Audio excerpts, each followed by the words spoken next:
Hey, hello, ladies and gentlemen, and welcome to the Evan Witt Show. I am Evan Witt, and didn't earliest doing a show this week. Meant to do it a little bit earlier, but just things came up on my schedule that kept me from it. But lots to talk about tonight. NBA Finals in the book on Monday. The Cleveland Cavaliers lose the NBA Finals in 5 games to the Golden State Warriors. The Warriors win the NBA title in 5, and Kevin Durant is your NBA Finals MVP, as he had a great finals for his second finals appearance as the Warriors won 129 to 120.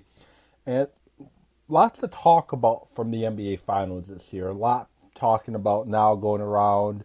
What is LeBron going to do now? KD, he can opt out, become a free agent again if he chose to. Is he going to do that? What's going to happen there? At the end of the day, and then the finals itself. So at the end of the day, to me, the NBA Finals, not very good.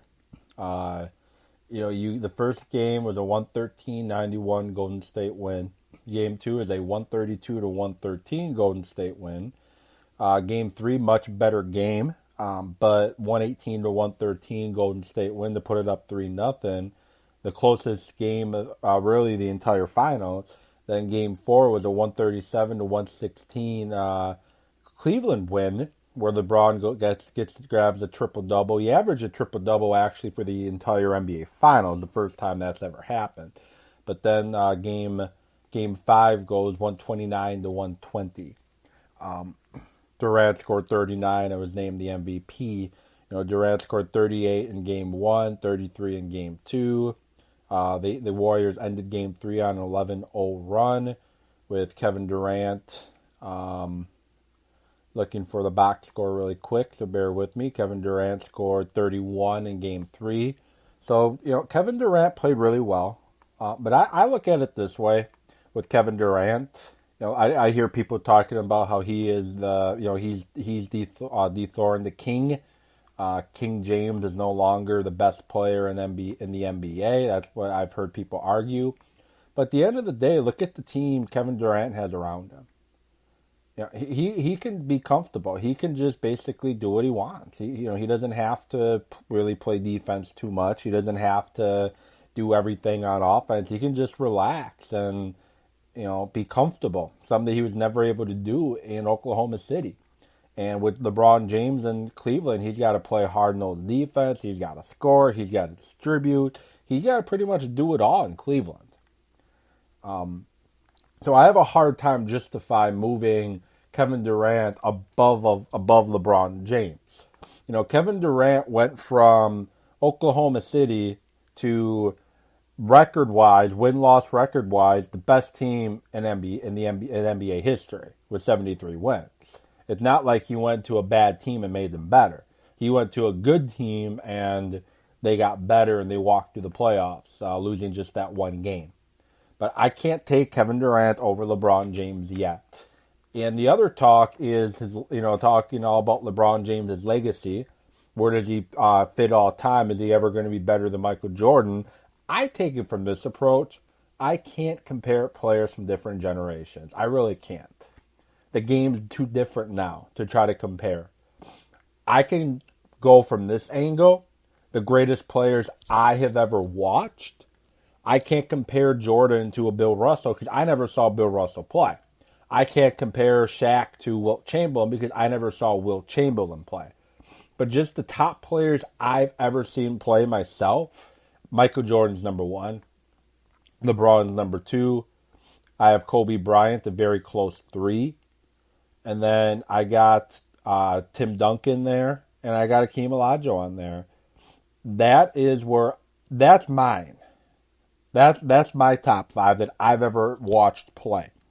And I know you don't have to agree with me, and you might think I'm wrong with Tim Duncan and Akeem Olajuwon in there.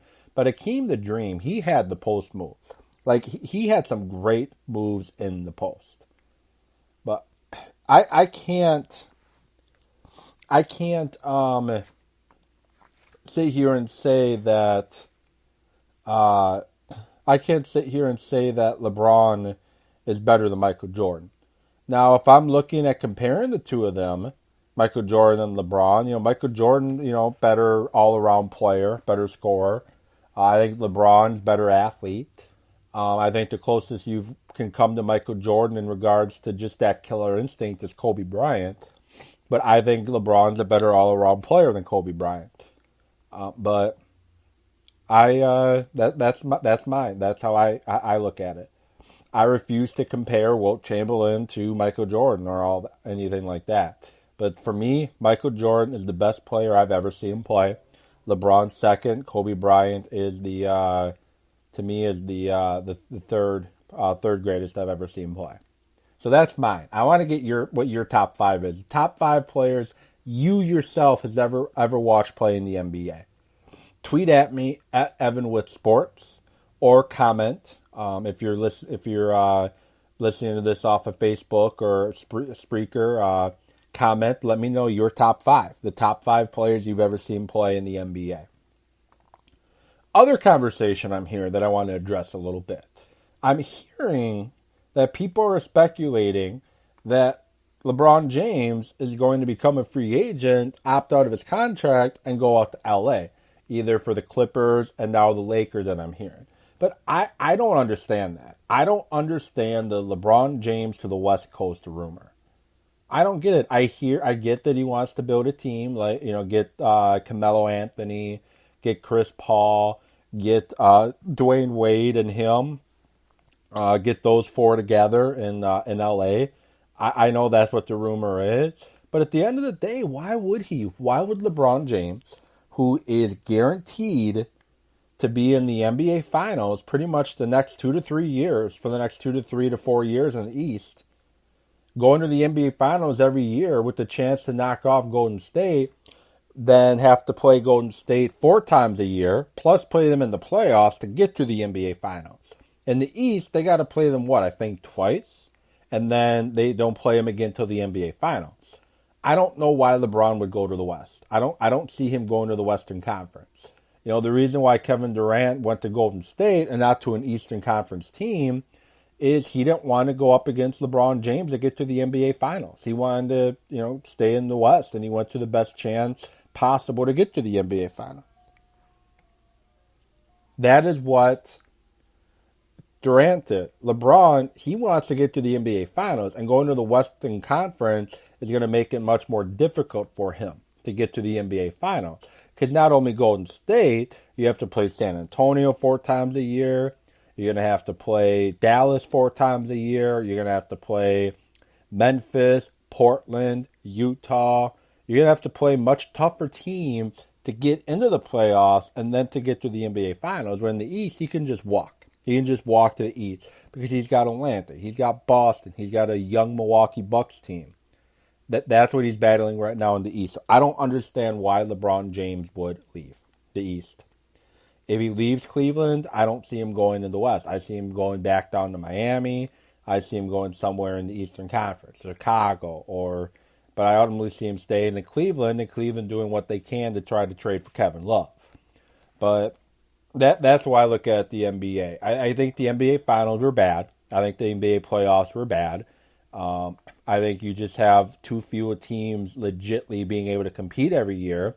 And what makes the NFL so appealing to so many people, because you got so many teams that can compete for Super Bowl championships every year. The Patriots are always the favorites, but the Patriots, they won it this year. They didn't win it the year before. They haven't won it every year since Tom Brady's been there. The NFL is more wide open. There's more parity, more chances of other teams to win. When in the NBA, it's pretty much going to be who's going to win in the finals between Golden State and Cleveland. That's why a lot of people don't like the NBA. And the NBA is going to have to find something to make it more competitive before it drives some more fans away. So that's where I look at the NBA. Moving on, I'm a health and fitness coach. I'm going to make this very brief. I'm a health and fitness coach. And I use Beachbody, the company Beachbody, Insanity, P90X, things like that. That's what I do for me to get healthy, and me to be healthy living. And right now, Beachbody On Demand has Shaun T Week. And I believe Shaun T Week will be available moving forward. It's a 7-day program.